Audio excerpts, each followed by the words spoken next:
Sir 5 question आते थे जो हम छोड़ आए हैं। हमें आते थे पर हम छोड़ के आ गए हैं, और सिलेक्शन सिर्फ 1 या 2 नंबर से रुक रहा है। अब बताइए, अब यहाँ पे बच्चे की पढ़ाई में कमी थी या उसकी अंडरस्टैंडिंग में कमी आई? यूनिवर्सिटीज़ हो गए, आपके आईआईटी जेई जैसे बड़े एग्जाम्स हो गए, आईआईएम्स हो गए, तो they select student based on the marks, right? So I think यहीं से ये सोच शुरू हो रही है कि बच्चे मार्क्स की तरफ ज़्यादा ध्यान दे रहे हैं, पेरेंट्स मार्क्स की तरफ ज़्यादा ध्यान दे रहे हैं, क्योंकि हर कोई अपने बच्चे को बड़ी यूनिवर्सिटी में पढ़ाना चाहता है।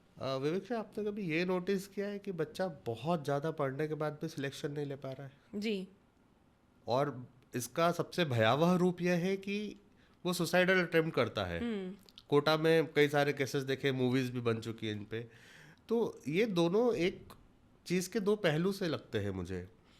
मार्क्स एक पैरामीटर है केवल, आपको समझदार इंसान समझने का, कि आप इतने समझदार हैं कि आप इतने मार्क्स ले आए। फेल्यूर को कोई समझदार नहीं मानेगा। राइट। ये जो पैरामीटर बना दिया गया है, ये गलत है। हाँ। आप जितने जिज्ञासु रहेंगे, आपके मार्क्स उतने ज़्यादा अच्छे आएंगे। जो चीज़ों को समझने का, उसको जो रियल लाइफ से कनेक्ट करने का, मतलब हम ये पढ़ रहे हैं लेकिन पढ़ क्यों रहे हैं। मैं जब क्लास में भी स्टूडेंट्स को पढ़ाता हूँ तो मैं उनसे हमेशा एक चीज़ कहता हूँ, जो भी मेरे पुराने जितने भी स्टूडेंट्स रहे हैं वो बिल्कुल रिलेट कर पाएंगे, कि क्या लिखा है और क्यों लिखा है। जब आप नोट्स बना रहे हैं, कोई भी फैकल्टी आपको कुछ भी लिखवा रहा है, आपने क्या लिखा और क्यों लिखा है, अगर इन दोनों बातों के आंसर आपके पास है तो आप सक्सेस हो।